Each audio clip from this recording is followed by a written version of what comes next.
నా పేరు గంగిశెట్టి నాగరాజు, బీజేపీ నాగర్ కర్నూలు జిల్లా ప్రధాన కార్యదర్శి. 19వ తేదీ రోజు మన తెలంగాణ ముఖ్యమంత్రి రేవంత్ రెడ్డి గారు మాచారా గ్రామానికి ఇందిరాగిరి జల వికాస్ పథకాన్ని ప్రారంభించడానికి వస్తున్న సందర్భంగా భారతీయ జనతా పార్టీ తరపు నుండి స్వాగతం పలుకుతున్నాం. ఆ కార్యక్రమము ఎస్టీ సోదరులకు మంచి కార్యక్రమం కాబట్టి బీజేపీ యొక్క శుభాకాంక్షలు తెలియజేస్తున్నాం. కానీ అమ్రాబాదు మండలానికి 1980 నుండి ఇప్పటి వరకు సాగునీరు కోసం రైతులు ఎదురుచూపు చూస్తున్నారు. గత ప్రభుత్వాలు ఈ యొక్క చిన్నకేశవ ప్రాజెక్ట్ అని చెప్పి ఈ యొక్క ప్రాంతంలో ప్రతి గ్రామంలో పూలు జల్లించుకొని అతి త్వరలో నీళ్ళు అందిస్తాం, నీళ్ళు ఇస్తేనే మేము ఓటు అడుగుతామని చెప్పి మాయ మాటలు చెప్పి రైతులని ప్రజలను మోసం చేసినటువంటి రోజుల్లో నుండి ఇప్పుడు ఈ ప్రభుత్వం కూడా సంవత్సరంన్నర గడుస్తున్న సాగునీరు మీద ఎలాంటి స్పందన లేదు. ఈ యొక్క ముఖ్యమంత్రి గారు ఈ ప్రాంతంలో ఈ మాచార గ్రామ వేదిక మీద సాగునీరు ఎప్పటి వరకు ప్రజలకు అందిస్తారో ఆ యొక్క ప్రకటనను చేయాలని చెప్పి భారతీయ జనతా పార్టీ తరపు నుండి మేము డిమాండ్ చేయడం జరుగుతుంది. ఈ యొక్క ఏజెన్సీ ప్రాంతంలో ఉమ్మడి అమ్రాబాదు మండలము ఏజెన్సీ ప్రాంతంలో ఈ యొక్క భూముల సమస్యల పైన ఏజెన్సీ కోర్టు ఆర్డీఓ కోర్టు ద్వారా నడవడం జరుగుతుంది. ఈ ఆర్డీఓ కోర్టు వలన సంవత్సరాల కొద్దీ పెండింగ్ కేసులు ఉండడం వలన సమస్యలు పరిష్కారం కాకపోవడం జరుగుతుంది. సపరేటు ఒక సివిల్ కోర్టు పరిధిలో జడ్జిని ఏర్పాటు చేసి ఆ జడ్జి ద్వారానే ఈ యొక్క సమస్యల పైన కోర్టు ద్వారా పరిష్కరించాలని ఈ యొక్క రేవంత్ రెడ్డి గారికి ఆ యొక్క విన్నపం మేము కోరుకుంటున్నాం. ఎందుకంటే రైతులు ఇక్కడ ఉన్నటువంటి సమస్యల పైన సంవత్సరాల కొద్దీ పెండింగ్ ఉండడం వల్ల వారు తగాదాలు పూర్తి కావడం లేదు కాబట్టి దానిపైన స్పష్టత ఇవ్వాల్సిన అవసరం ఉంది. కేంద్ర ప్రభుత్వము ఏకలవ్య విద్యాలయాన్ని ఏర్పాటు చేయడానికి సుముఖంగా ఉంది. కానీ రాష్ట్ర ప్రభుత్వము 32 ఎకరాల భూమి స్థల సేకరణ చేసి కేంద్రానికి పంపిస్తే భారతీయ జనతా పార్టీ నాయకులుగా అదే మాదిరిగా కేంద్ర ప్రభుత్వాన్ని ఒప్పించి విద్యాలయాన్ని తీసుకొచ్చే విధంగా మా ప్రయత్నం ఉంటుంది. కాబట్టి దానిపైన ముఖ్యమంత్రి గారు చొరవ తీసుకొని 32 ఎకరాలు భూమిని కేటాయించి కేంద్రానికి పంపిస్తే ఆ యొక్క ఏకలవ్య స్కూల్ని మన ప్రాంతంలో ఏర్పాటు చేసుకోవచ్చు. కాబట్టి దానిపైన కూడా స్పష్టత ఇవ్వాల్సిన అవసరం ఉంది. ఎలక్షన్ మేనిఫెస్టోలో పాలిటెక్నిక్ని ఏర్పాటు చేస్తామని చెప్పి మన ప్రాంతంలో వాగ్దానం చేయడం జరిగింది. కానీ సంవత్సరంన్నర అయినా ఆ పాలిటెక్నిక్ కాలేజీ పైన స్పష్టత లేదు. ఈ యొక్క మాచారం వేదికగా ఆ యొక్క స్పష్టత ఇవ్వాల్సిన అవసరం ఎంతైనా ఉంది.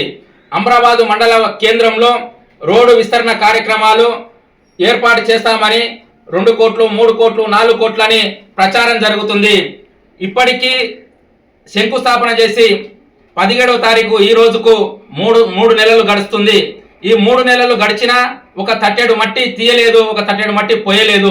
ఇంతకు టెండర్ వేశారా? టెండర్ వేస్తే కాంట్రాక్టర్ ఎవరు? ఇది ప్రజలకు స్పష్టంగా చెప్పాల్సిన అవసరం ఎంతైనా ఉంది. ఇది కూడా మాచారం వేదికగా స్పష్టం చేయాల్సిన అవసరం ఉంది. ఉమ్మడి అమ్రాబాదు మండలంలో ఉన్నటువంటి ప్రజలందరూ కూడా పొట్టకూటి కోసం వలస వెళ్ళడం జరుగుతుంది. ఈ వలసను అరికట్టాలంటే ఇక్కడ ఒక భారీ పరిశ్రమను ఏర్పాటు చేయాలి. ఆ పరిశ్రమలలో లోకల్ వాళ్ళ స్థానికులకే అవకాశం కల్పించే విధంగా ఏర్పాటు చేస్తే ఈ వలసలు తగ్గే అవకాశం ఉంటుంది. దీనిపైన కూడా కొంత ముఖ్యమంత్రి గారు స్పష్టత ఇవ్వాలి.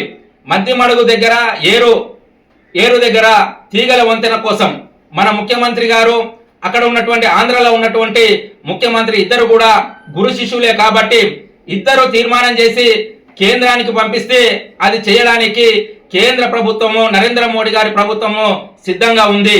కాబట్టి దాని మీద కూడా ఈ యొక్క మాచారం వేదికగా మనకు సమాధానం చెప్పాల్సిన అవసరం ఉంది. అదే కాకుండా మద్దిమడుగు నుండి మొన్ననూరు వరకు డబల్ రోడ్డుని ఏ రోజు ప్రారంభిస్తారో ఏ రోజు ముగిస్తారో కూడా చెప్పాల్సిన అవసరము ఎంతైనా ఉంది. రైతు బంధు 4 ఎకరాల లోపు ఉన్న వారికే రైతు బంధు పడ్డది. 4 ఎకరాల పైన ఉన్నటువంటి వరకు రైతు బంధు ఇస్తారా ఇవ్వరా రైతులకు స్పష్టం చేయాలి. అది వస్తుందని చెప్పి మిత్తిలకు డబ్బులు తీసుకొని వచ్చి మిత్తిలు పెరుగుతున్నాయి కానీ రైతు బంధు రావడం లేదు. అట్లా కూడా రైతులు మోసపోతున్నారు, వాళ్ళు ఆర్థికంగా ఇబ్బంది పడుతున్నారు. కాబట్టి దాని మీద స్పష్టత ఇవ్వాల్సిన అవసరం ఉంది. ఈ యొక్క నల్లమల్ల తూర్పు జాతి పొడ ఆవులను తెలంగాణ అంబాసిడర్ గా ఏర్పాటు చేయాలి. గత ప్రభుత్వాలు ఈ యొక్క తెలంగాణ జాతి పైన ఇక్కడనే ఒక ల్యాబ్ను ఏర్పాటు చేసి దాని నుండి ఎక్కువ ఉత్పత్తిని ఏర్పాటు చేస్తామని వాగ్దానం చేసి దాన్ని తుంగలో తొక్కడం జరిగింది. ఈ ప్రభుత్వం అన్నా అది చేస్తుందా చేయదా స్పష్టం చేయాల్సిన అవసరం ఉంది.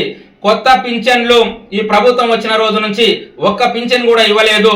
కొత్త పింఛన్లు ఏ రోజు ప్రారంభిస్తారో మాచారం వేదికగా స్పష్టత కల్పించాల్సిన అవసరం ఉంది. మన నల్లమల్ల ముద్దుబిడ్డ మన ప్రాంత వాసి రేవంత్ రెడ్డి గారు దీనిపైన స్పష్టత మాచారం వేదికగా ఇవ్వాలి. ప్రజలందరి ముందరనే స్పష్టం చేయాలి. స్పష్టం చేసి ఈ యొక్క మారుమూల ప్రాంతం, ఈ అడవి ప్రాంతంలో బతుకుతున్నటువంటి ప్రజలకు మేలు జరిగే విధంగా వీటిపైన స్పష్టత ఇచ్చి తొందరగా ఈ కార్యక్రమాలన్నీ విజయవంతం అయ్యే విధంగా చొరవ తీసుకోవాలి. లేని పక్షంలో భారతీయ జనతా పార్టీ తరఫున పెద్ద ఎత్తున ఆందోళన కార్యక్రమాలు చేపడతాం.